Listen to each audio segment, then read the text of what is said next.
এই দুনিয়া হলো তোমাদের জন্য ক্ষণস্থায়ী, আর পরকালটা হলো তোমাদের জন্য চিরস্থায়ী। পরে বান্দা শুনে রেখে দাও, এই দুনিয়া হলো অল্প দিনের, আর পরকালে কোনো মৃত্যু নাই। বান্দা পরকালের কথা চিন্তা করো। আমি এই দুনিয়াটা তোমাদের জন্য ইবাদতের জন্য পাঠিয়েছি। এই দুনিয়া হলো তোমাদের জন্য পরীক্ষাগার, আর দুনিয়াও মাজরাআতুল আখিরাহ। দুনিয়া হলো পরকালের জন্য শস্য ক্ষেত্র। এখানে যেমন তুমি চাষ করবে তেমন ফলটা তুমি সেখানে পাবে। ওরে বান্দা শুনে রেখে দাও, এই দুনিয়া হলো তোমাদের জন্য ক্ষণস্থায়ী। আমার আল্লাহ বলেন কোরআন মাজিদে, অন্য জায়গায় আবার জানিয়ে দেন, হে তরুণ যুবকেরা, হে আমার বন্ধুরা, হে আমার মুরব্বিয়ানেরা, শুনে রেখে দাও, কুল্লু নাফসিন যায়কাতুল মউত। প্রত্যেক প্রাণী মাত্রই মৃত্যুর আস্বাদ গ্রহণ করবে। ইজা জাআ আজালহুম লা ইস্তাখিরুনা শাআতাও ওয়া লা ইস্তাকদিমুন।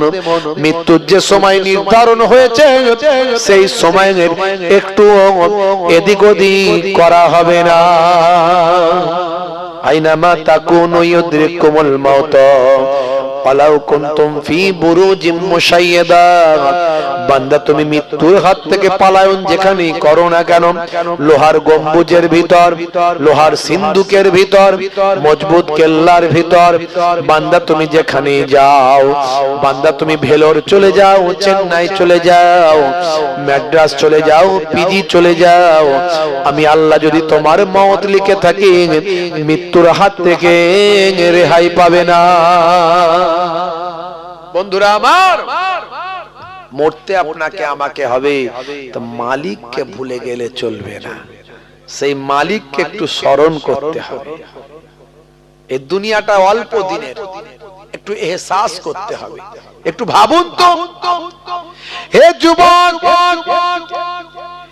তোমার জীবনে তুমি কত মানুষকে মারা যেতে দেখেছো, কত মানুষের দাফন করতে দেখেছো, কত মানুষকে তুমি জানাজায় অংশ নিয়েছো, কত মানুষকে তুমি মারা যেতে দেখেছো। হে যুবক, একবার তুমি ভাবো, আজ বেঁচে আছো, কাল থাকবে কিনা গ্যারান্টি নাই। এখনো সময় আছে, আমার আল্লাহ তোমাকে এখনো সময় দিয়েছেন। হে যুবক, আল্লাহর পথে ফিরে আসো। বান্দারে, যদি তুমি আল্লাহর পথে ফিরে আসতে পারো, আল্লাহর পথে যদি জীবনটা অতিবাহিত করতে পারো, তোমার দুনিয়াদারিও হবে, তোমার দিনদারিও হবে। ঘুম থেকে ওঠা থেকে ঘুমাতে যাওয়া পর্যন্ত সব তুমি নবিয়ানা তরিকায় করবে।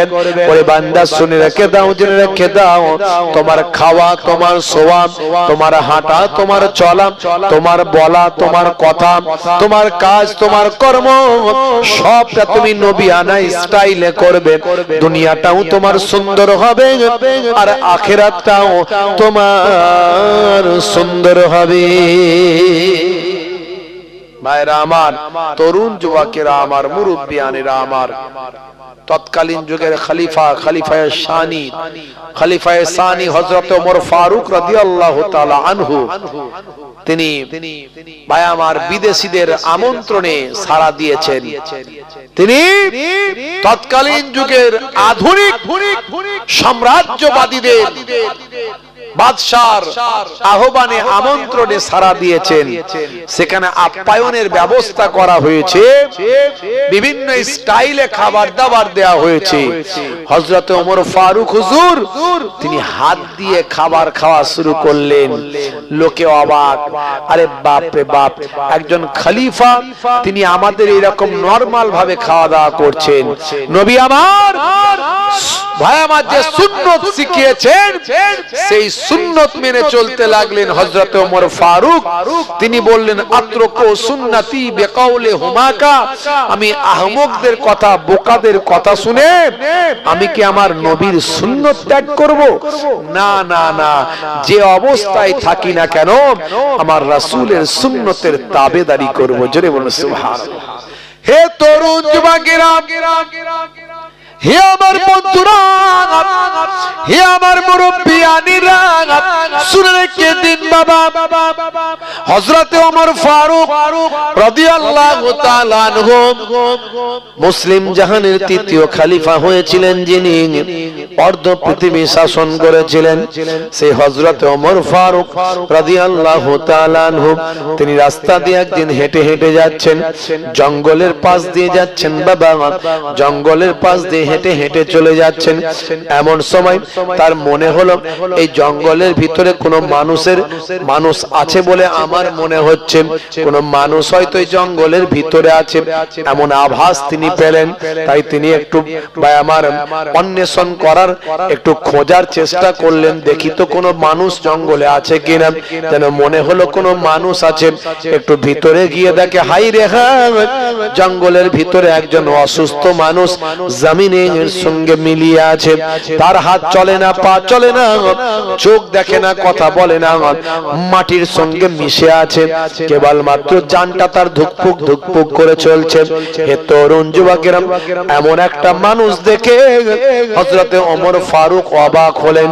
মনে মনে চিন্তা করলেন, এই মানুষটাকে যদি আমি কিছু খাওয়াতে পারি, তাহলে আমার আল্লাহ আমার ইবাদতের খাতায় অনেক নেকি লিখে দেবে।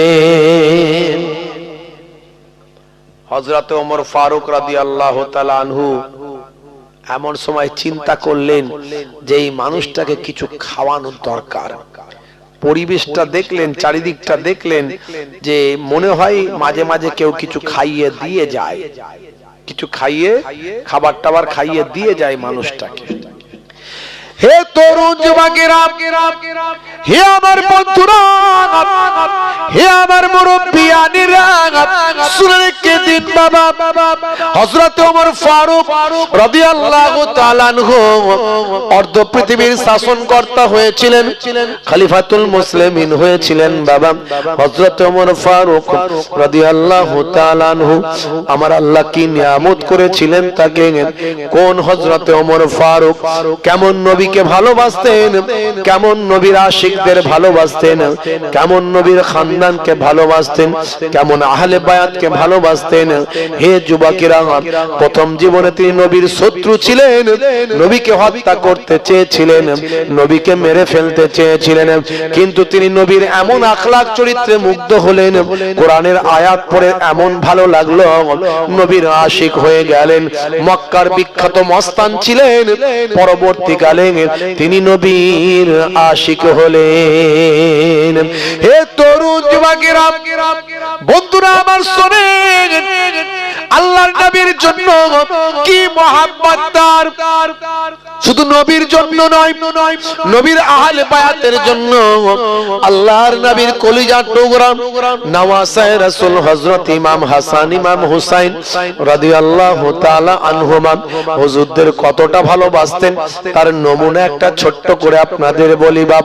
হে তরুণ যুবকেরা, একদিন দেখা যায় হযরতে আমার খলিফায়ে সানি ওমর ফারুক অর্ধ পৃথিবী তখন তিনি শাসন করতেন, সারা পৃথিবীর অর্ধেকটা তিনি শাসন করতেন। হযরতে ওমর ফারুক রাদিয়াল্লাহু তাআলা আনহুর জামানায় হযরত ইমাম হুসাইন তিনিও ছোট বয়স, বাচ্চা বয়স, খেজুর বাগান থেকে খেজুর পেরে পেরে মানুষদের তিনি বিতরণ করছেন। হে যুবকেরা, এমন সময় খলিফার সন্তান হযরতে আব্দুল্লাহ, হে যুবকেরা, খলিফার সন্তান হযরতে আব্দুল্লাহ তিনিও ছোট মানুষ, ইমাম হুসাইনকে বললেন, শোনো, তুমি কার অনুমতি নিয়ে, তুমি কার হুকুম নিয়ে এই খেজুরের গাছ থেকে খেজুর পেড়ে মানুষ বাচ্চাদের তুমি বিতরণ করছো? তুমি জানো না আমি খলিফার সন্তান, আমার অনুমতি লাগবে, আমার নির্দেশ ব্যতীত কেউ কাজ করতে পারে না। এমন সময় হযরতে ওমর ফারুকের সন্তান যখন এমন কথা বললেন, খলিফার যখন আমি আধিপত্য দেখালেন। সেই সময় হযরত ওমর ফারুকের বা আমার সন্তানের সামনে ইমাম হুসাইন রাদিয়াল্লাহু তাআলা আনহু রাগান্বিত হয়ে গিয়ে বললেন, তুমি খলিফার সন্তান হতে পারো, কিন্তু তুমি জানো না হে আব্দুল্লাহ, আমার মর্যাদা তুমি জানো না। আমি হলাম রাসূলের নাতি, রাসূলের নওয়াসা। শুনে রেখে দাও, জেনে রেখে দাও, তুমি যে আজকে বড় বড় কথা বলছো, তুমি হলে আমাদের গোলামের বাচ্চা গোলাম। তুমি হলে আমাদের গোলামের বাচ্চা গোলাম। হযরত ওমর ফারুকের কলিজার টুকরা সন্তান হযরত আব্দুল্লাহ রাগান্বিত হলেন, বাপ রে, এত বড় কথা বলে কি, আমি খলিফার সন্তান। ভাইরা আমার, সেই সময় অর্ধ পৃথিবীর শাসনকর্তা ইমাম, অর্ধ পৃথিবীর শাসনকর্তা হযরত ওমর ফারুক রাদিয়াল্লাহু তাআলা আনহুর কাছে, পিতার কাছে পুত্র বিচার দিল যে ইমাম হুসাইন সে আমাকে এত বড় কটু কথা বলেছে, গোলামের বাচ্চা গোলাম বলেছে। বুঝতে পারছেন? হ্যাঁ, হযরত ওমর ফারুক বললেন, ঠিক আছে, বিচার হবে বাবা, চিন্তা করো না। খলিফার সন্তানকে এত বড় কথা, বিচার হবে, নিশ্চয়ই বিচার হবে। নির্দিষ্ট সময় বিচার শুরু হলো। সাহাবায়ে কেরামরা সব হতবাক, আরে বাপ রে বাপ, ইমাম হুসাইনের বিরুদ্ধে বিচার বলে কথা। সাহাবায়ে কেরামরা কিছু বলতেও পারে না, খলিফা বিচার করছেন, খলিফার বিচার, আবার রাসূলের কলিজার টুকরা নওয়াসা নাতির বিরুদ্ধে বিচার। সাহাবায়ে কেরামদের হৃদয় থরথর করে কাঁপছে, কেউ কিছু বলতেও পারছে না। নির্দিষ্ট সময়ে কাছারিতে যখন বিচার শুরু হলো, হযরত ওমর ফারুক ইমাম হুসাইনকে ডাক দিলেন। ইমাম হুসাইন সেখানে এসে হাজির হলেন। বাবা হুসাইন, তুমি এই কথা কি বলেছো, এত বড় কথা? হ্যাঁ বলেছি। ঠিক বলছো, বলেছো, কি বলেছো বলো তো দেখি। হ্যাঁ, এই ব্যাপার, এই ব্যাপার, আমি খাজুর পেরে, এই খাজুর তো আমাদেরই খাজুর, এই খাজুর পেরে গরিব দুস্থ এতিম বাচ্চাদের দিচ্ছিলাম।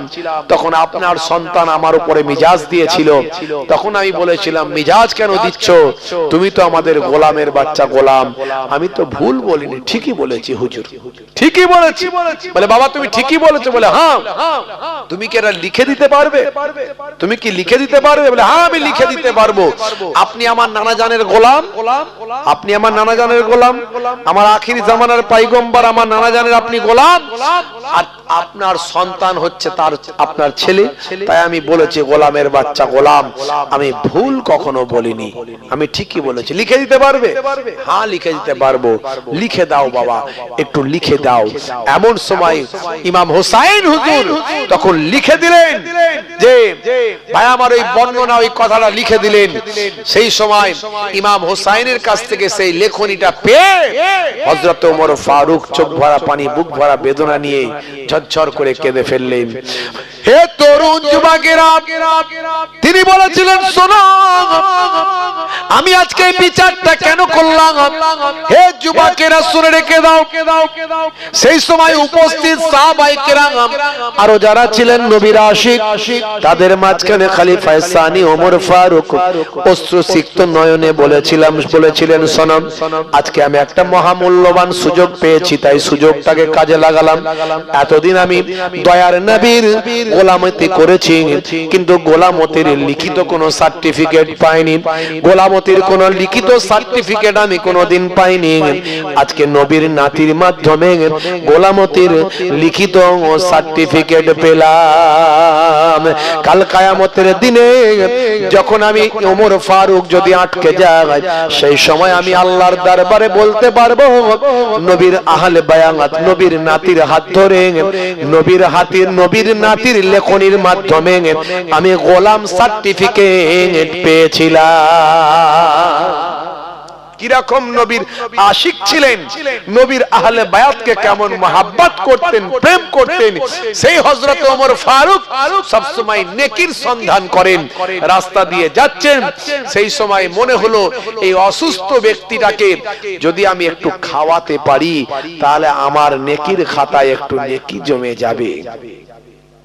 তাড়াতাড়ি চিন্তা করলেন কিভাবে খাওয়াবো, এ তো খুবই অসুস্থ মানুষ, হ্যাঁ একদম জমিনের সঙ্গে মিলিয়ে আছে, হাত পা নড়ে না, কথা বলতে পারে না, চোখ তাকায় না, শুধু বেঁচে আছে কোন রকমে, হ্যাঁ তো এই মানুষটাকে খাওয়াবো কি করে? সঙ্গে সঙ্গে বাড়ি চলে গেলেন। বাড়ি গিয়ে একটু টিফিনে করে গিলা গিলা নরম নরম গিলা গিলা খাবার তিনি তৈরি করে নিয়ে আসলেন। তাড়াতাড়ি করে এই নেকির কাজ, ভালো কাজটা যেন আমার আগে কেউ না করতে পারে, এই চিন্তা করে তাড়াহুড়ো করে আসছেন যে ওই অসুস্থ মানুষটাকে খাওয়াবেন। জোরে বলুন সুবহানাল্লাহ।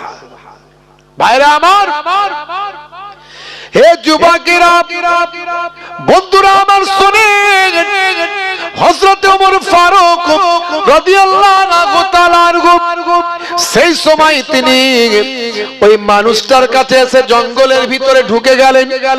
ভাইরা আমার, সেখানে গিয়ে বসে বললেন, হযরত ওমর ফারুক রাদিয়াল্লাহু তাআলা আনহু ওই গিলা গিলা নরম খাবারটা, হে তরুণ যুবকেরা, উপযোগী খাবারটাকে নিয়ে ওই অসুস্থ মানুষটার মুখের ভিতর একটু করে দিতে লাগলেন।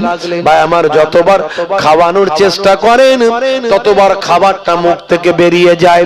এইভাবে বারবার যখন মুখ থেকে খাবারটা বেরিয়ে যায়, হযরত ওমর ফারুক রাদিয়াল্লাহু তাআলা আনহু এবার একটু প্রেসার দিলেন, একটু চেপে খাবারটা দেওয়ার চেষ্টা করলেন। হে তরুণ যুবকেরা, খাবার তো পেটের ভিতরে গেল না, বরং মুখ থেকে রক্ত বেরিয়ে যায়, মুখ থেকে রক্ত বেরিয়ে গেল। হযরত ওমর ফারুক হুজুর বড় চিন্তিত হয়ে বলেন, আহারে, ভালো করতে গেলাম আর খারাপ হয়ে গেল, নেকি কামাতে গেলাম গোনাহ হয়ে গেল, রক্ত বেরিয়ে গেল মুখ থেকে, ইস, কত বড় অন্যায় কাজ হয়ে গেল। আহা, আল্লাহ আমাকে মাফ করেন, আল্লাহ আমাকে মাফ করেন। আল্লাহ গো, আমি তো তাকে কষ্ট দিতে চাইনি, আমি তার উপকার করতে চেয়েছিলাম, কিন্তু হয়ে গেছে উল্টো, আল্লাহ তুমি আমাকে ক্ষমা করো। কিন্তু হযরত ওমর ফারুক চিন্তা করছেন, আমি না হলে খাওয়াতে পারলাম না, কিন্তু কেউ না কেউ তো খাইয়ে দিয়ে যায়। এই পরিবেশটা দেখে মনে হচ্ছে যে কিছু কিছু এটা ওটা খাবার টাবার টুকটাক পড়ে আছে, কেউ না কেউ খাওয়াই বলে দেখে মনে হচ্ছে, কি করে খাওয়ায়? হে তরুণ যুবকেরা, হে আমার বন্ধুরা, শুনে রেখে দিন বাবা, জেনে রেখে দেন, হযরত ওমর ফারুক রাদিয়াল্লাহু তাআলা আনহু বাবা সেই সময় জঙ্গলের ভিতরে গাছের আড়ালে লুকিয়ে রইলেন। দেখি তো কোন মানুষ এই মানুষটাকে খাওয়ানোর জন্য আছে কিনা। দেখছেন কিভাবে তারা নেকির সন্ধান করছেন, কি করলে নেকি পাওয়া যায়।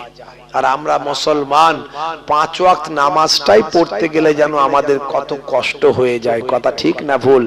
নামাজ আমরা পড়তে পারি না ঠিক মতো। এখনো 100 জনের 80 জন 90 জন 5 ওয়াক্ত নামাজ পড়ে না, কথা ঠিক না ভুল বলেন?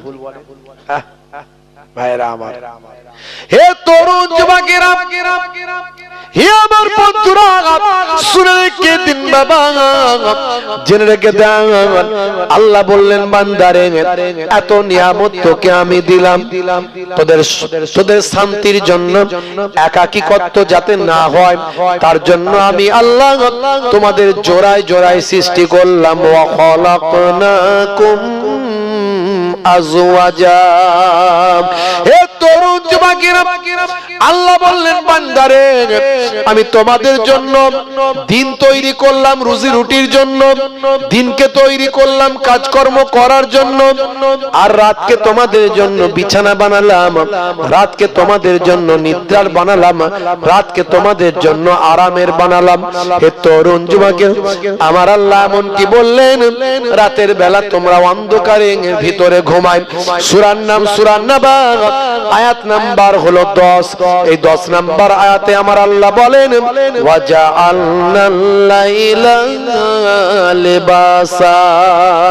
হে তরুণ যুবকেরা, হে দুনিয়ার মানুষ শোনো, আমি আল্লাহ তোমাদের জন্য রাতকে পোশাক বানিয়েছি। কোরআনের কথাগুলো 1450 বছর হয়ে গিয়েছে, 1450 বছর কেটে গিয়েছে। আজকের যুগে বিজ্ঞানের গবেষণা পৃথিবীর মানুষের কাছে বিজ্ঞান বাস্তবতায় পরিণত হয়েছে। কোরআনের কথাগুলো আজকের যুগে বিজ্ঞান আর বাস্তবতায় পরিণত হয়েছে। অথচ 1450 বছর আগে কোনো প্যাথোলজি ছিল না, স্টেথোস্কোপ, ব্যারোমিটার, থার্মোমিটার ছিল না, নাসা ছিল না, ইসরো ছিল না, কোন রকম কম্পিউটার ছিল না, 3G 4G 5G 6G ছিল না, সে সময় চ্যাট জিপিটি ছিল না, সে সময় এআই ছিল না, সে সময় হোয়াটসঅ্যাপ ফেসবুক ছিল না, মোবাইল ছিল না, কম্পিউটার ছিল না। 1450 বছর আগে কথাগুলো আজকের যুগে বিজ্ঞান আর বাস্তবতায় পরিণত হয়েছে। আল্লাহ বললেন, বান্দারে রাতকে তোমাদের জন্য পোশাক বানিয়েছি। বিজ্ঞানের গবেষণা হলো, তারা অবাক হয়ে গেল। ভাইরা আমার, রাতকে আল্লাহ পোশাক বানালেন, অর্থাৎ পোশাকের কাজ হলো শরীরকে ঢেকে রাখা। মানে পোশাকের কাজ হলো শরীরকে ঢেকে রাখা। তার মানে আল্লাহ বলছেন, বান্দারে রাতকে তোমাদের জন্য পোশাক বানিয়েছি, অর্থাৎ রাতের বেলা তুমি অন্ধকারের ভিতরে ঘুমাও। জোরে হবে না? শুধু তাই নয়, কোরআনের ব্যাখ্যা হলো হাদিস। যখন আপনি কোরআনের আয়াত বুঝতে পারবেন না, হাদিস দিয়ে বুঝে নেবেন। আল্লাহর নবী ডাইরেক্ট বলে দিয়েছেন হাদিসের মধ্যে, যখন তোমরা ঘুমাতে যাবে আলোটা বন্ধ করে দাও, ডাইরেক্ট বললেন, মানে অন্ধকারে ঘুমাও। আজকের গবেষণায় দেখা যাচ্ছে, বিজ্ঞানীরা গবেষণা করে বলছে, আরে বাপরে বাপ, অন্ধকারের মধ্যে যদি কেউ ঘুমায়, গভীর ঘুমে যখন আচ্ছন্ন থাকে, মাথার পেছন সাইড থেকে এক ধরনের হরমোন নিঃসৃত হয়, যে হরমোনটার নাম সায়েন্স বলছে মেলাটোনিন হরমোন। এই হরমোনটা বের হয়ে রক্তের সঙ্গে মিশে গিয়ে শরীরকে ক্যান্সারের মতো ভয়ঙ্কর জীবাণু থেকে রক্ষা করে। জোরে হবে না? আর জোরে হবে না?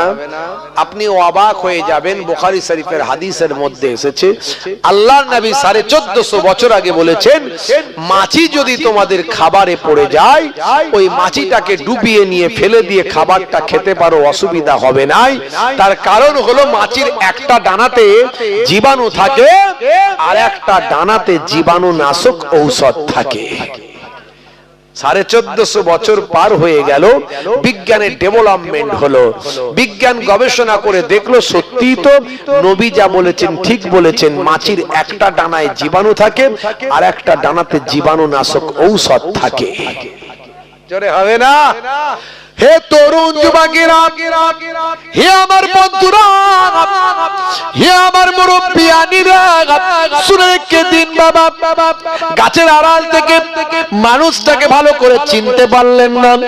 সেই মানুষটা জঙ্গলের ভিতরে ঢুকে বললেন, হযরত ওমর ফারুক এক গাছের আড়াল থেকে অন্য গাছের আড়াল ভালো করে দেখার চেষ্টা করলেন মানুষটাকে, কিন্তু বুঝতে পারলেন না।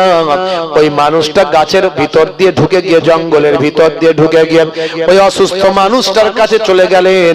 হযরত ওমর ফারুক পেছন থেকে দেখছেন। হে যুবকেরা, ওই মানুষটা গিয়ে ওই অসুস্থ মানুষটা যেভাবে শুয়ে আছেন তার পাশেতে ওই মানুষটাও শুয়ে পড়লেন। নিজের খাবারটা খাবারের জায়গা থেকে বের করলেন, বের করে আগে নিজের মুখে দিলেন। নিজের মুখে দেওয়ার পরে নিজের মুখটাকে ওই অসুস্থ মানুষটার মুখের ভিতর ঢুকিয়ে দিলেন। এক মুখ থেকে আর এক মুখে খাবারটা দিতে লাগলেন। এইভাবে মুখের মাধ্যমে মুখ দিয়ে তার ভিতরে খাবারটা ঢোকাতে লাগলেন। হে তরুণ যুবকেরা, হে আমার বন্ধুরা, মুখ দিয়ে হযরত ওমর ফারুক দেখতে পেলেন, এইভাবে খাবারটা তাকে খাওয়ালেন। খাবারটা খাওয়ানোর পরে ভাই আমার তিনি উঠে পড়লেন।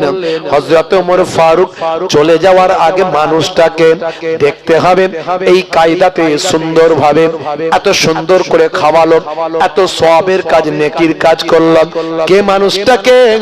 এই চিন্তা করে হযরতে ওমর ফারুক তাড়াতাড়ি সামনে দিকে ওই মানুষটার সামনে এসে হাজির হলো। এসে দেখে এই মানুষটার অন্য কেউ নন, ইনি হলেন হযরতে আবু বকর সিদ্দিক। জোরে হবে না? আর জোরে হবে না?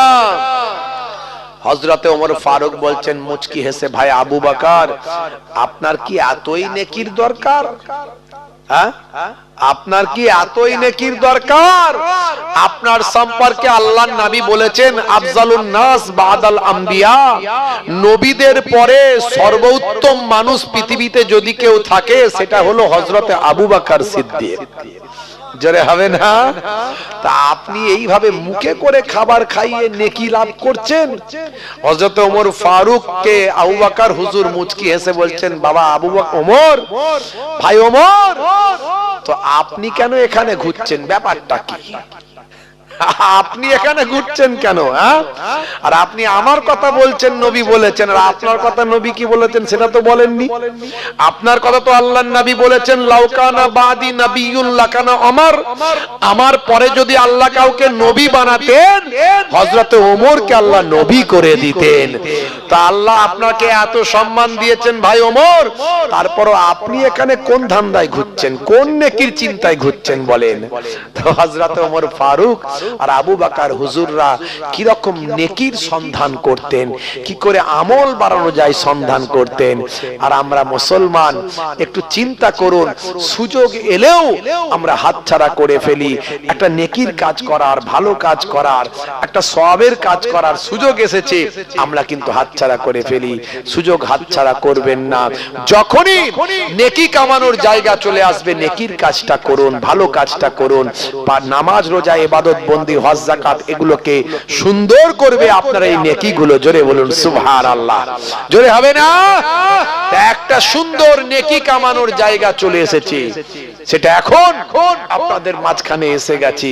পাক পাঞ্জাতনকে আমরা ভালোবাসি, আহলে বায়াতকে সাহাবায়ে কেরামরা ভালোবাসতেন।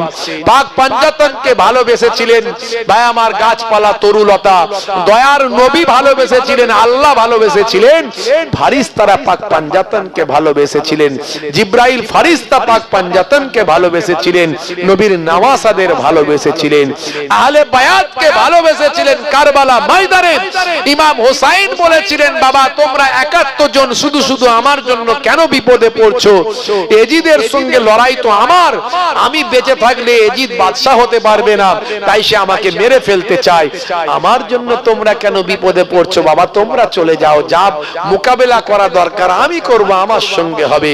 বুঝতে পারছি তোমরা আমাকে ছেড়ে যেতে পারছো না, আমার চেহারা দেখে, আমাকে দেখে তোমরা চলে যেতে পারছো না। ঠিক আছে, আমি আলোটা বন্ধ করে দিচ্ছি, অন্ধকার করে দিচ্ছি, তোমরা চলে যাও। ভাই আমার কিছু সময়ের জন্য ইমাম হুসাইন হুজুর তাঁবুর ভিতর লাইটটা বন্ধ করে দিলেন। কিছু সময় পর জ্বালিয়ে দেখলেন যে যেখানে ছিলেন সেখানেই আছে, একজনও কেউ পালিয়ে যায়নি। ভাইরা আমার, তাই বলবো কেউ ভয় পাবেন না। একজন মালিক আছে, আমাদের মালিকের আরাধনা করতে হবে, মালিককে ডাকতে হবে। মালিক আমাদের সহযোগিতা করবেন, মালিক আমাদের সাহায্য করবেন। ওয়া মাকারু ওয়া মাকারাল্লাহু ওয়াল্লাহু খায়রুল মাকিরিন। আল্লাহ বলছেন বান্দা চিন্তা করিস না, দুনিয়াতে যারা কৌশল করে, দুনিয়াতে যারা তোদের বিরুদ্ধে কৌশল করে, ওরে বান্দা চিন্তা করিস না।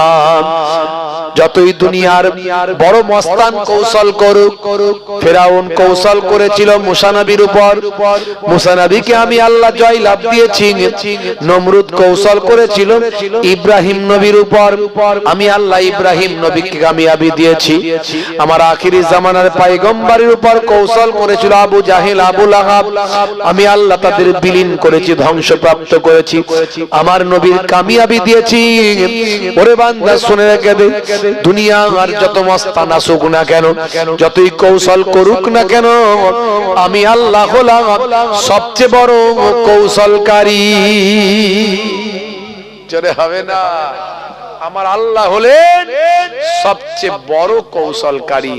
তাই মালিককে আমাদের একটুখানি সন্তুষ্ট করতে হবে, মালিকের পথে চলতে হবে, মালিকের নির্দেশ মানতে হবে। বাঘ তাড়া করেছে গরুকে, গরু প্রাণ ভয়ে দৌড়াচ্ছে, ছুটছে, ছুটতে ছুটতে দেখে একটা শুকিয়ে যাওয়া পুকুর, শুধু পাক আর পাক কাদা, একেবারে ভাই আমার পুকুরের ধারে ধারে গিয়ে প্রাণপণে মেরেছে ঝাঁপ, একেবারে পুকুরের মাঝামাঝি চলে গেছে, গিয়ে সব পা গুলো সব গেড়ে গেছে, শুধু মুখটা বেরিয়ে আছে। বাঘ তাড়া করেছে বলে কথা, আর বাঘের ছুটের সঙ্গে বাঘের লাফের সঙ্গে তো কেউ পারবে না। বাঘের মধ্যে ওভার কনফিডেন্ট। বাঘ কি করেছে, দূর থেকে মেরেছে ঝাঁপ। গরু মেরেছিল পার থেকে ঝাঁপ, তাই অনেকটা এগিয়ে গেছে। আর বাঘের তো ওভার কনফিডেন্ট, তো সে দূর থেকেই মেরেছে ঝাঁপ। মনে করেছে গরুকে আর কত দূর লাফ মারবে, ওকে আমি ঠিক ঘাপ করে ধরবো। গরুর একদম কাছাকাছি 1 হাত 2 হাত দূরে বাঘ পড়েছে, ঘাপ করে পড়ে ওরও পা সব 4টে পা গেড়ে শুধু মুখটা বেরিয়ে আছে। বাঘ লাফালাফি করছে, বলছে এখনই খেয়ে ফেলবো। গরু বলছে পারবি না, যত লাফাবি তত কাদায় ঢুকে যাবি, যত লাফাবি তত পাকেতে গেড়ে যাবি। বাঘ বলছে এখনই খেয়ে নেবো, গরু বলছে পারবি না। গরু তখন মুচকি হেসে বলছে শোন, তুই আমাকে খেতে পারবি না, আর একটা কথা শোন, তুই বেটা এখানে পড়ে রয়ে যাবি, আমার একজন মালিক আছে, সন্ধ্যাবেলা যখন খুঁজবে আমাকে পাবে না, লোকজন নিয়ে এসে আমাকে তুলে নিয়ে যাবে, আর তোকে ডান্ডা দিয়ে ঠান্ডা করে পাকেতে আবার ঘেরে রেখে দিয়ে চলে যাবে, কারণ তোর মালিক নাই, আমার মালিক আছে। জোরে হবে না? আমাদের একজন মালিক আছে তো নাকি, সেই মালিকের কথা একটু শুনতে হবে, মালিকের নির্দেশটা একটু মানতে হবে। দেখবেন হাই সোসাইটির মানুষেরা কাঁটা চামচ দিয়ে খায়, আছে না নাই? ভাইরা আমার, তারা সব কাঁটা চামচ দিয়ে খায়, আর আমরা সেখানে ঢুকলে হাত দিয়ে খাই। লোকে মনে মনে করে এই লোকগুলো এলো কোথা থেকে, এইখানে আবার হাত দিয়ে কেউ খায় নাকি? এরা সব মনে হয় গ্রামের লোক, কিছু বোঝে না, শিক্ষা দীক্ষা হয়তো নাই, হাত দিয়ে খাচ্ছে। ওরা জানে না যে আমরা কেন হাত দিয়ে খাচ্ছি, কারণ তোমার এই তৈরি করা আর্টিফিশিয়াল কাঁটা চামচের থেকে এটা হলো ম্যানুয়াল কাঁটা চামচ, যার থেকে ভালো চামচ আর কিছু হতে পারে না। আর আমার নবী শিখিয়েছেন হাত দিয়ে খাও, আল্লাহ তোমাকে হাত দিয়েছেন কাজ করার জন্য, খাওয়ার জন্য, তুমি হাত দিয়ে খাও। আমি নবী হাত দিয়ে খেয়েছি, তুমি খাও নবীর সুন্নতের তরিকায় খাও। খেয়ে দিয়ে আঙুলটা চেটে পুচে খাও, খেয়ে দিয়ে প্লেটটা চেটে পুচে খায়। এই যে চেটে পুচে খাওয়া মানে সুন্নতের তরিকায় খাওয়া হলো, আর চেটে পুচে খেলে মুখ থেকে এক ধরনের লালা নিঃসৃত হয়, সায়েন্স বলছে সেটা তোমার হজমের উপকার হয়ে যায়। দেখেছেন ভাইরা আমার, আমার নবীর চরিত্র আখলাকের কাছে আধুনিক বিজ্ঞান তারা স্যালেন্ডার করেছে নবীর নির্দেশনার কাছে। কতগুলো কথা এরকম অসংখ্য বলা যেতে পারে। হে তরুণ যুবকেরা, হে আমার বন্ধুরা, হে আমার মুরব্বিয়ানিরা, শুনে কে দিন বাবা, হে মুসলমান একটু লক্ষ্য করুন বন্ধুরা আমার, তরুণ যুবকেরা, আমার মুরব্বিয়ানিরা, আমার 1450 বছর আগে আমার আল্লাহ কোরআন মাজিদের ভিতরে বললেন, হে দুনিয়ার মানুষ শুনে রেখে দাও, আমি তোমাকে সুন্দর করে সৃষ্টি করেছি, আমি আল্লাহ তোমাকে সুন্দর করে পৃথিবীর জমিনে সৃষ্টি করেছি। আমি বানি আদমের আওলাদকে আমি আল্লাহ সুন্দর করে সৃষ্টি করেছি।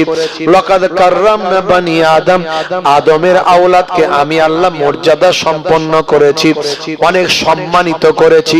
হে তরুণ যুবকেরা, আল্লাহ বলছেন বান্দারে, আমি তোমাকে সর্বাপেক্ষা সুন্দর করেছি। লাকাদ খালাকনাল ইনসানা ফি আহসানি তাকবীম। হে যুবকেরা, আমার আল্লাহ বললেন বান্দা, তোমাকে এক কাতরা নাপাক পানি থেকে সৃষ্টি করেছি।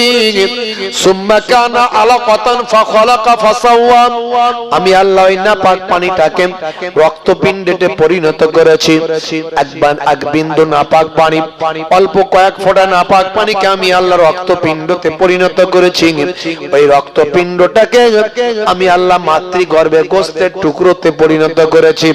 গোস্তের টুকরোটাকে আমি আল্লাহ গোস্তের টুকরোটা থেকে সেখান থেকে পঞ্চ ইন্দ্রিয় নাসিকা কর্ণ জিহ্বা ত্বক দিয়ে সুন্দর মানুষ সৃষ্টি করেছি। হে মানুষ, শুনে রেখে দাও, তোমার জন্মের কথা তুমি ভাবো। আমি আল্লাহ তোমাকে কি নিয়ামত দান করেছি, তোমাদের একাকিত্ব যাতে না হয় আমি আল্লাহ জোড়ায় জোড়ায় সৃষ্টি করেছি। ওয়া খালাকনাকুম আজওয়াজা।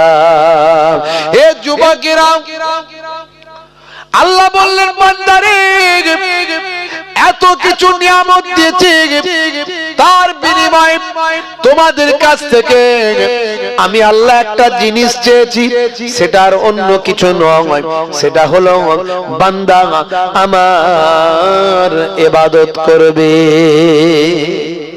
আমার ইবাদত করার জন্য আমি আল্লাহ তোমাদের সৃষ্টি করেছি। আমরা মনে করি ইবাদত মানে নামাজ, রোজা, হজ, যাকাত।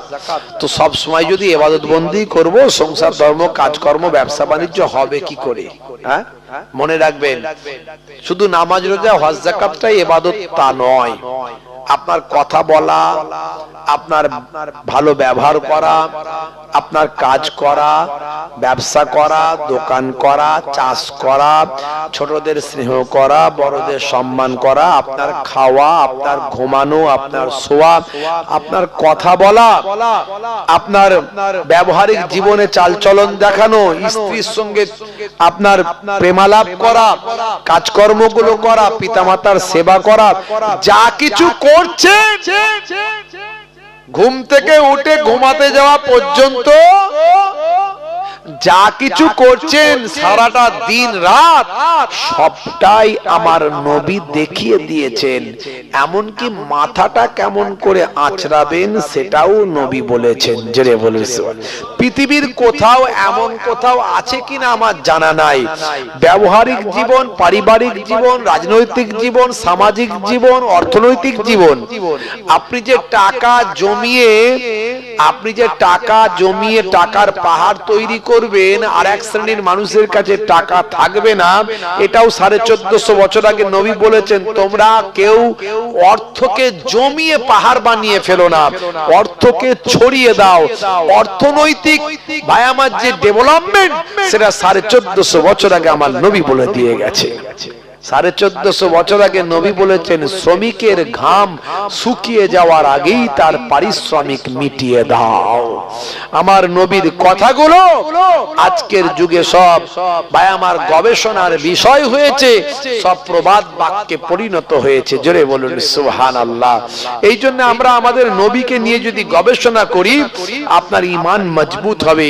কোরআন মাজিদ নিয়ে যদি গবেষণা করি, আপনার ঈমানটা মজবুত হয়ে যাবে। জোরে বলুন সুবহানাল্লাহ। হে তরুণ যুবকেরা, হে আমার বন্ধুরা, হে আমার মুরব্বিয়ানেরা, শুনে রেখে দিন বাবা। হে মুসলমান, একটুখানি লক্ষ্য করুন, সেই নবীকে আপনাকে আমাকে ভালোবাসতে হবে, দয়ার নবীকে মহাব্বত করতে হবে, নবীর সুন্নতকে ভালোবাসতে হবে। আল্লাহর নবী 1450 বছর আগে বলেছেন, শোনো, যারা আমাকে ভালোবাসো, শুধু মুখে ভালোবাসলে হবে না। ভালোবাসা কাকে বলে আমি বলি, মান আহাব্বা সুন্নতি ফাকাদ আহাব্বানি ওয়া মান আহাব্বানি কানা মাই ফিল জান্নাহ। হে তরুণ যুবকেরা, আল্লাহর নবী বলেন, যে আমার সুন্নতকে ভালোবাসলো সে আমি নবীকে ভালোবাসলো, আর যে আমি নবীকে ভালোবাসলো সে আমার সঙ্গী জান্নাতি হয়ে গেল। জোরে হবে না? যাদের ভিতরে সুন্নত পাওয়া যায় তারা কেউ পথহারা হয় না। রাসূলের পথে যারা চলে দুনিয়ায়, বাতিলের বাধা তারা মানে না। নিশীত রজনীতে সেজদাতে যায়, হুসাইনি তাদের নিয়ে ভাবনাতে রয়। নিশীত রজনীতে সেজদাতে যায়, হুসাইনি তাদের নিয়ে ভাবনাতে রয়।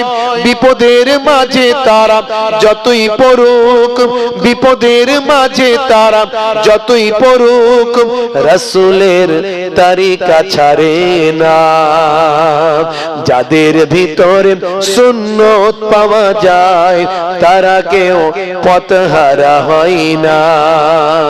রাসূলের পথে যারা চলে দুনিয়ায়, বাতিলের বাধা তারা মানে না। জোরে হবে না? জোরে হবে না? ভাইরা আমার, তরুণ যুবকেরা আমার, মুরব্বিয়ানেরা আমার, সাহাবায়ে কেরামরা কেমন সুন্নত পালন করেছে, কেমন নবীর প্রেমিক ছিলেন, কেমন তারা আমার নবীর আখলাককে নিজেদের জীবনে বাস্তবায়িত করেছেন। ভাইরা আমার, আমি অনেক উদাহরণের আগে দিয়েছি, ইন্টারনেট সার্চ করলে পাবেন কম বেশি প্রায় 30,000 বক্তব্য আছে। অল্প সংখ্যক একটা দুটো 10, 20টা 50, 100টা নয়, অনেক আলোচনা করেছি।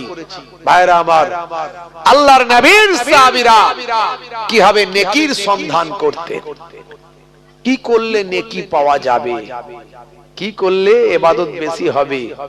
5 ওয়াক্ত নামাজ তো তারা পড়তেন, বছরে 1 মাস রমজানের রোজা তো রাখতেন, হজ যাকাত এগুলো তাদের ছিল, তারপরও তারা নেকির জন্য ছুটে বেড়াতেন। কি করলে নেকির কাজ হবে, কি করলে আমার আমল নামা বাড়বে। জোরে বলুন সুবহানাল্লাহ।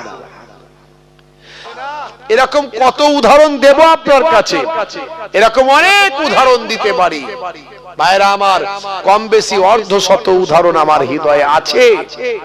আমি এই কথাগুলো কেন বলি? এই কথাগুলো এই জন্যই বলি যাতে আপনার ঈমানটা মজবুত হয়। কোরআন সত্য, নবী সত্য, আল্লাহ সত্য।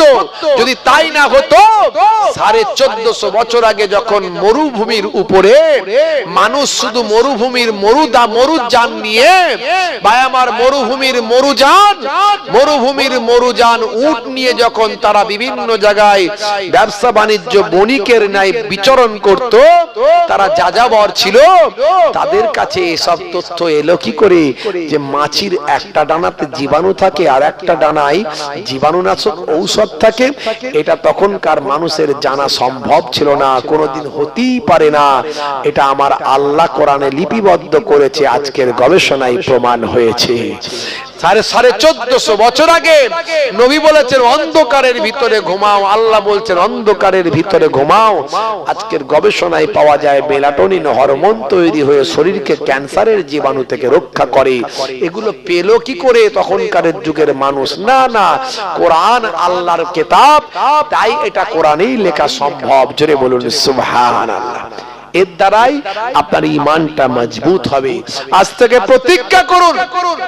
আমি এরকম অনেক উদাহরণ দিয়েছি, ভাইরা আমার, ইন্টারনেট সার্চ করবেন পাবেন, অনেক উদাহরণ দিয়েছি।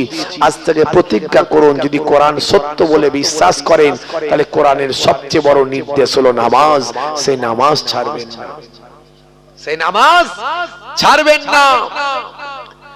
মুয়াজ্জিন আযান দেয়, হাইয়া আলাস সালাহ, এসো নামাজের দিকে, এসো নামাজের দিকে এসো। আর এখন আজান হলে আমরা মনে মনে করি কেউ মোবাইলে গান শুনছে, বলে গানের সাউন্ডটা কমিয়ে দে, আজান হচ্ছে, সাউন্ড কমা, সাউন্ড কমা। ভাইরা আমার, কেউ টিভি দেখছে, টিভির ভলিউমটা কমিয়ে দেয়, দেখা বন্ধ করে না কিন্তু ভলিউমটা কমিয়ে দেয়, আজান হচ্ছে, আজান হচ্ছে, ভলিউম কমা।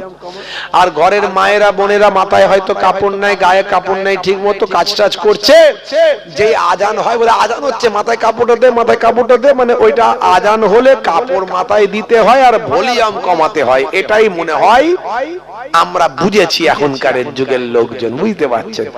আসলে এটা আসল বোঝা নয়। বোঝা মেন কথা হলো আজান দেওয়া হয় নামাজের আহ্বান। বান্দা আজান হয়েছে, তাড়াতাড়ি জামাতে গিয়ে পুরুষেরা নামাজ পড়ো, মেয়েরা তাড়াতাড়ি ওযু করে ঘরেতে নামাজ পড়ো। পুরুষেরা জামাতে নামাজ পড়লে যা সব, ঘরের মায়েরা বাড়িতে নামাজ পড়লে তাই সব। জোরে বলুন সুবহানাল্লাহ। জোরে হবে না? আর যদি তুমি নামাজে অংশগ্রহণ করো, আজানে যদি আজানের ডাক শুনে নামাজে যাও, তাহলে কি হবে? আল্লাহ বলছেন, হে মুয়াজ্জিন বলে দাও কি লাভ হবে। মুয়াজ্জিন 5 বার করে বলে হাইয়া আলাস সালাহ, এসো নামাজের দিকে এসো। আর নামাজে এলে কি হবে সেটাও 5 বার করে 5 দুগুণে 10 বার বলে দেয়। কি বলে? হাইয়া আলাল ফালাহ,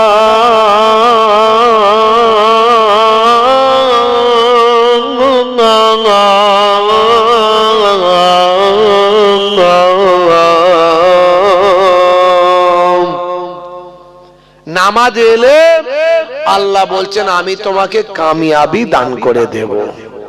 জোরে হবে না? জোরে হবে না? নামাজকে বলো না কাজ আছে, কাজকে বলো আমার নামাজ আছে।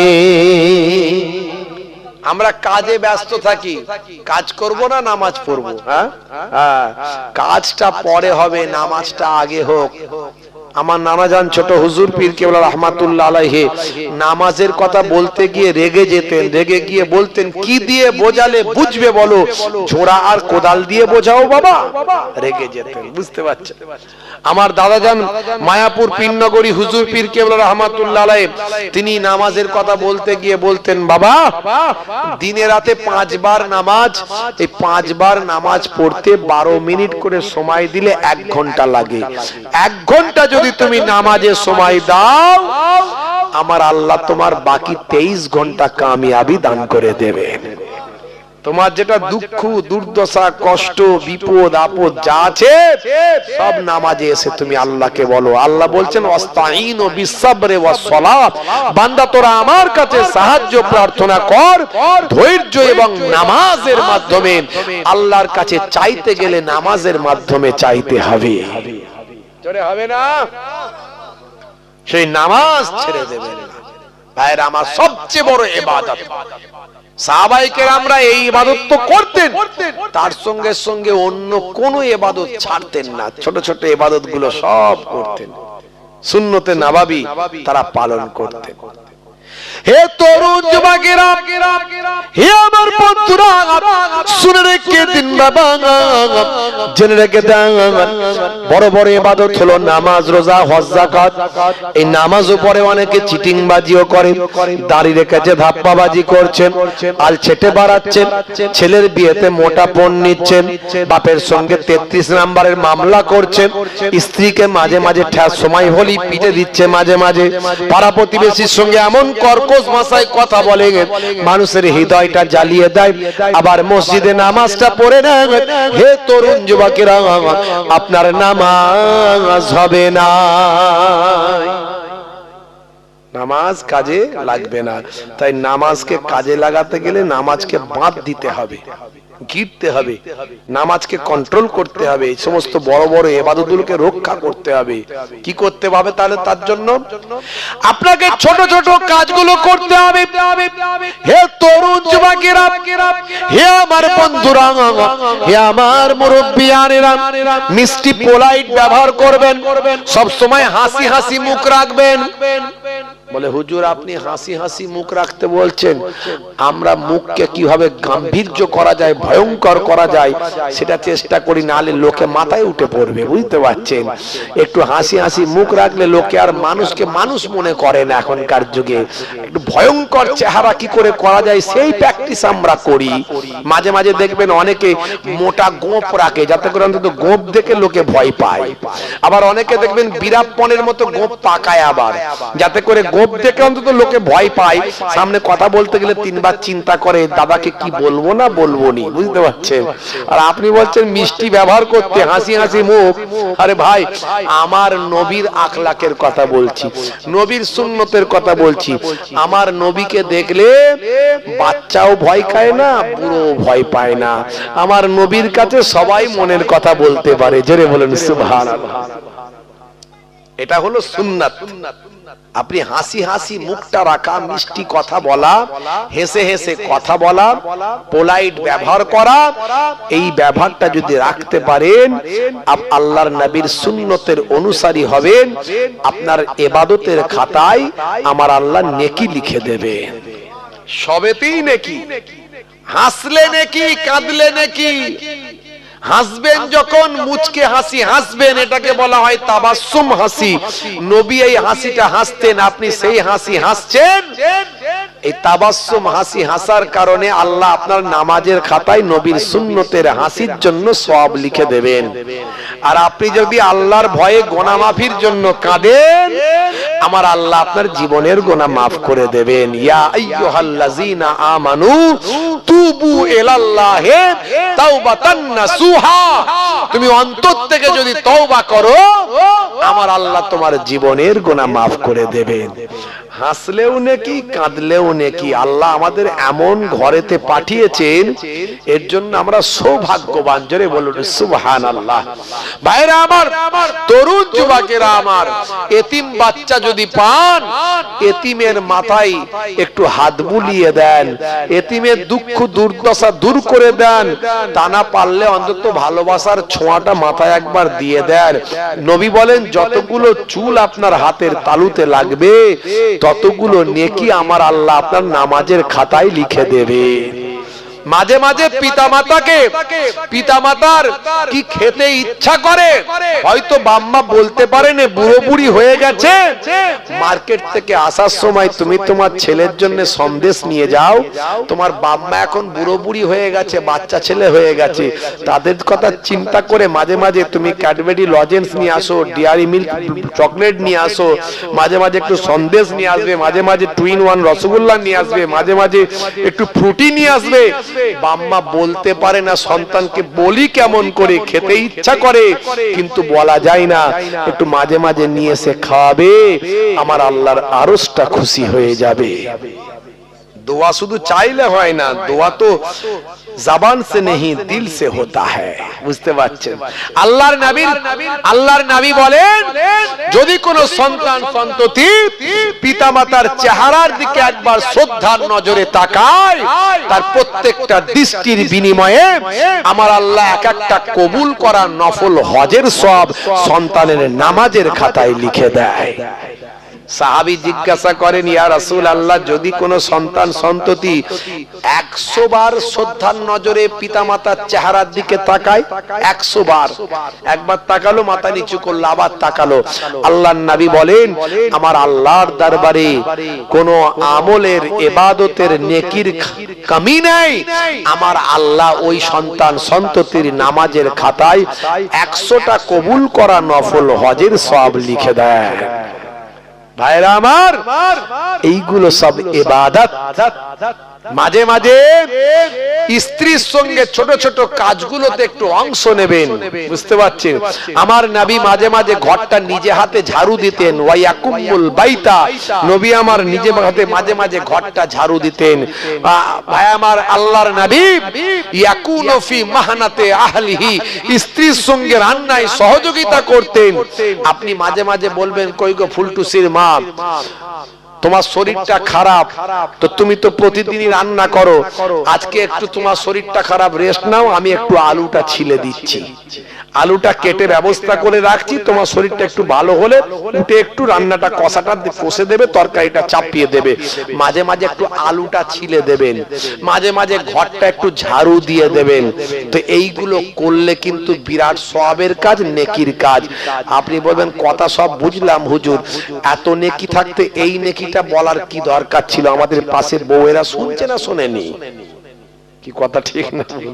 সকাল বেলায় তো চাপে পড়ে যাব, তখনই তো বলবে, কই গো রাতের বেলা তো বললো হুজুর। হ্যাঁ, মাঝে মাঝে ঘর ঝাড়ু দিলে স্ত্রীর দয়া ভেবে একটু মাঝে মাঝে যদি তরকারিটা ছিলে দাও, আলুটা কেটে দাও, সব আছে তো একটু করে দাও, একটু হুজুর তো বললো একটু কাজটা করো না, চাপে পড়ে যাবে হুজুর। আচ্ছা বলুন তো দেখি, নবী করেছেন, আমি আপনি কোথাকারের কে? হ্যাঁ, কত বড় হুজুর হয়েছি, কত বড় পীর সাহেব হচ্ছি, মৌলী সাহেব হয়েছি, ডাক্তার সাহেব, উকিল সাহেব, নেতা সাহেব, মন্ত্রী সাহেব, জমিদার সাহেব, ব্যবসায়ী সাহেব, নবীর থেকে বড় সাহেব পৃথিবীতে কেউ হয়নি আর হবে না। সেই নবী স্ত্রীর সঙ্গে যদি ছোট ছোট কাজে অংশ নেয়, আর আমি আপনি কোথাকারের কে? হ্যাঁ, আচ্ছা বলুন তো, মাঝে মাঝে যদি স্ত্রীর সঙ্গে ছোট ছোট কাজগুলো আপনি একটু করে দেন, প্রেম বাড়বে না কমবে? হ্যাঁ হু দেন না, প্রেম বাড়বে না কমবে? আর জোরে সবাই বলেন, প্রেম বাড়বে না কমবে? ওরে বাপ রে বাপ, বাড়বে মানে ফেভিকল আঠা বোঝেন তো নাকি? ফেভিকল আঠা, হ্যাঁ ভাই আমার, বুড়ো বুড়ি হয়ে যাবেন, প্রেম তবুও কমবে না। নবীর কাছ থেকে যদি এই প্রেম শেখেন, হ্যাঁ নবী শিখিয়েছে। আর এখনকার যুবক ছেলেরা দেখবেন বিয়ের পরে 1-2 বছর হয়েছে প্রেম আর নাই, শুধু রাত দিন ঝগড়া, সংসারে শান্তি নাই। কেন? ওরা শাহরুখ খান সলমান খানের কাছ থেকে প্রেম শিখেছে, বুঝতে পারছেন? ওদের যত প্রেম সব বিয়ের আগে, হাত কেটে ফাঁক করে দিয়েছে, আই লাভ ইউ, তোমার জন্য জীবন দেব, রেল লাইনে মাথা দেব, বিষ খেয়ে মরে যাব, পটল ডাঙায় চলে যাব। ওরে বাপ রে বাপ, বাপ বলে তাড়াতাড়ি ধরে বিয়ে দে, নারে ছেলেটা মরে যাবে, বুঝতে পারছেন? তো এমন সময় দেখা যাচ্ছে যাক বিয়ে শাদী দেওয়ার ব্যবস্থা হলো, চাচারা বলছে হারা তোর ছেলের বিয়ে দিচ্ছি, ওর তো বয়স 19-20-21 বছর বয়স, কাজকর্ম কিছু করে না, বউকে খাওয়াবে কি? বলে খাওয়াবে পরে, আগে বাঁচুক, বাঁচলে না খাওয়াবে, আগে বাঁচুক। হ্যাঁ ভাইরা আমার, বিয়ে শাদী হলো, 2-3 বছর যেতে না যেতে 1-2 বাচ্চা কাচ্চার বাম্মা হলো। তারপরে হঠাৎ করে দেখা যায় আর প্রেম ভালোবাসা কিছু নাই, সব জানালা দিয়ে দরজা দিয়ে ফুরুত করে উড়ে পালিয়ে যায়। রাত্রে 9টার পরে যখন ঘরের পাশ দিয়ে লোকে যায়, ঘরের ভিতর থেকে 220 আর 440 ঢিসুম ঢাসাম আওয়াজ হয়। বলে কি রে ভাই? বলে কুরুক্ষেত্র চলছে, 3য় বিশ্বযুদ্ধ লেগে গেছে। বুঝতে পারছেন? নবী শিখিয়েছিল প্রেম। এই যে ছোট ছোট কাজগুলো যদি করতেন আপনি, মাঝে মাঝে ঘরটা ঝাড়ু দিতেন, নবী দিয়েছেন বলে, স্ত্রীর সঙ্গে ছোট ছোট কাজে অংশ নিতেন, নবী নিয়েছেন বলে, আপনার প্রেমটাও বাড়তো। স্ত্রী বলতো এমন স্বামী আমি ভাগ্যক্রমে পেয়েছি। আহারে, স্বামীর জন্য স্ত্রী গর্ববোধ করত, আর আপনার নামাজের খাতায় আল্লাহ নেকিও লিখে দিত। জোরে বলুন সুবহানাল্লাহ। দেখেছেন ভাইরা আমার, সব সুন্নাত। যাদের ভিতরে সুন্নত পাওয়া যায় তারা কেউ পথহারা হয় না। রাসূলের পথে যারা চলে দুনিয়ায়, বাতিলের বাধা তারা মানে না। নিশীত রজনীতে সেজদাতে যায়, হুসাইনি তাদের নিয়ে ভাবনাতে রয়। বিপদের মাঝে তারা যতই পড়ুক, বিপদের মাঝে তারা যতই পড়ুক, রাসূলের তরিকা ছাড়ে না। যাদের ভিতরে সুন্নত পাওয়া যায় তারা কেউ পথহারা হয় না। রাসূলের পথে যারা চলে দুনিয়ায়, বাতিলের বাধা তারা মানে না। জোরে হবে না? জোরে হবে না? ওয়াজ বোঝা যাচ্ছে তো নাকি? একটু হ্যাঁ হুদান ওয়াজ বোঝা যাচ্ছে তো নাকি? বাপজি আমার, ঈমান আর আমল ঠিক রাখুন। একদিকে ঈমান, বিশ্বাস, আল্লাহ বিশ্বাস, নবী বিশ্বাস, ফেরেশতা বিশ্বাস, জান্নাত জাহান্নাম বিশ্বাস, কিয়ামতের দিন হবে বিশ্বাস, ভাগ্যে ভালো মন্দ বিশ্বাস। শুধু মুখে নয়, মুখে, অন্তরে, কাজে। আর একদিকে আমল, ইবাদত। ইবাদতের মধ্যে সবচেয়ে বড় ইবাদত নামাজ, রোজা, হজ, যাকাত। এই বড় ইবাদতগুলোকে ঠিক রাখার জন্য ছোট ইবাদত, নবীর সুন্নত। বুঝতে পারছেন ভাইরা আমার? মুসলমানের ছেলে শাহরুখ খানের ভক্ত, সলমান খানের ভক্ত, ভালো চলছে ধান্দা, খাচ্ছে রজনীগন্ধা, আছে না নাই? কারবারে অশান্তি, চালাচ্ছে শান্তি। মন করবে কমল, খাচ্ছে ওরা বিমল। যেখানটা বসবে সেখানটা চষে দিয়ে বেরিয়ে যাবে, পুচ পুচ পুচ পুচ। ভাই আমার, জিভ ঠোঁট দাঁত সব এক, চেনা যায় না, চেনা যায় না। জলসা কমিটির ছেলে তিরঙ্গা গুটকা খায়, আর যেদিনে জলসা সেদিনে তাদের টেম্পার বেড়ে যায়। অন্যদিন 10টা খেলে সেদিনে 30টা চালায়। আবার হুজুর যদি একটু আসতে লেট করে, টেনশনে ঘাম ঝরে যায়। যেই গাড়ি থেকে নামছি, জলসা কমিটির ছেলে দূর থেকে ছুটে আসছে, আর ওখান থেকে আওয়াজ দিচ্ছে, হুজুর আসসালামু আলাইকুম। সর্বনাশ করেছে, মুখে মাল ভরে রেখেছে রে, কি বিপদ আল্লাহ। বুঝতে পারছি? ভয়ঙ্কর ব্যাপার। জিভ ঠোঁট দাঁত চেনা যায় না। আর আমার তো ওই গ্যাস গন্ধ সহ্য হয় না। কাছে এসে সালাম দেয়, ওই দূর থেকে আমি গন্ধ পাই, আর আমার এত ভয়ঙ্কর মনে হয় যে বমি হয়ে যাবে। মাঝে মাঝে চিন্তা করি, আমার যদি এত গন্ধ লাগে, এদের বউগুলো কি করে টেকে? তারপরে আবার জানি যে মায়েরা, আমার মায়েরা অনেক ভালো। আমরা ওয়াজে বলি স্ত্রীর, স্বামীর পায়ের তলায় স্ত্রীর জান্নাত, তো আমাদের মায়েরা জানে বাবা জান্নাত পেতেই হবে, গন্ধ লাগে লাগুক। কথা ঠিক না? কিন্তু এই ওয়াজটা আমরা করি না যে স্ত্রীর সার্টিফিকেট ছাড়া কোনো স্বামী জান্নাতে যেতে পারবে না। কথা ঠিক না ভুল? আজ থেকে মায়েদেরও জেনে রাখা দরকার। বেশি স্বামীরা বাড়াবাড়ি করে বলবে শোনো কিয়ামতের দিনে ক্লিন চিট কিন্তু দেব না, সেদিনে জান্নাত পাবে না। ভাইরা আমার, তরুণ যুবকেরা আমার, মুরব্বিয়ানেরা আমার, মুসলমান মাঝে মাঝে আমার সঙ্গে মুসাফা করে, আর আমি এত গন্ধ আমার লাগে, হাতটা বাম দিকে ঘুরিয়ে দিয়ে মুখটা ডান দিকে ঘুরিয়ে নি, বুঝতে পারছেন, যাতে করে অন্তত নিজেকে সেফগার্ড করি। কিন্তু হলে কি হবে, যেখানে বাঘের ভয় সেখানেই সন্ধ্যা হয়। ও আবার কানের কাছে এসে বলছে হুজুর দোয়া করবে। ভাই দোয়া পরে হবে, দূর থেকে কথা বলো ভাই, দূর থেকে বলো। কি বিপদ আল্লাহ, বুঝতে পারছেন? মানে মারাত্মক ভয়ঙ্কর ব্যাপার। আচ্ছা বলুন তো ভাই, আপনি নামাজ পড়ছেন আর পকেটে ঘড়ি বিড়ি, মল্লিক বিড়ি খসখস খসখস করছে, শুধু আপনি শুধু নামাজ পড়ে বেরোতে দেরি, আপনি ঠাস করে ধরিয়ে ফস করে জ্বালিয়ে দিয়ে চাচা আমার বেরিয়ে যাচ্ছে, টুপিও খোলে না। এই যে জবানটা গন্ধ হয়ে যায়, এই জবানে কেমন করে দোয়া আল্লাহর কাছে পৌঁছায় বলুন তো? হ্যাঁ, কেন না খেলে হয় না? না খেলে হয় না? ভয়ঙ্কর ব্যাপার। বলে হুজুর নেশা হয়ে গেছে। দেখবেন অনেকে রোজার সময় তো আমরা রোজা রাখি, সারাদিন তো বিড়ি সিগারেট খাই না চাচা, আছে না নাই? তো সারাদিন থাকে কি করে? থাকে তো, তাহলে চেষ্টা করলেই তো পারবে। সন্ধ্যাবেলা এমন হয়ে যায়, যেই মুয়াজ্জিন আজান দিচ্ছে চাচা চিন্তা করছে বিড়ি খাবো না পানি খাবো, বিড়ি খাবো না পানি খাবো। কি বিপদ আল্লাহ! এক কুল্লি পানি মেরে আগে বাইরে গিয়ে দুটান বিড়ি মেরেছে, মেরে তবে এসে বলছে এবারে ইফতারটা দাও। মারাত্মক ভয়ঙ্কর নেশা, বুঝতে পারছেন? অনেকে টয়লেটে যাই দেখবেন বিড়ি পকেটে করে নিয়ে ঢোকে, দেশলাই নিয়ে ঢোকে, মানে ওপরে বুদ্ধির মাথায় ধোঁয়া না দিলে নিচের মাল ক্লিয়ার হবে না। আছে না নাই? ভয়ঙ্কর নেশা। 1450 বছর আগে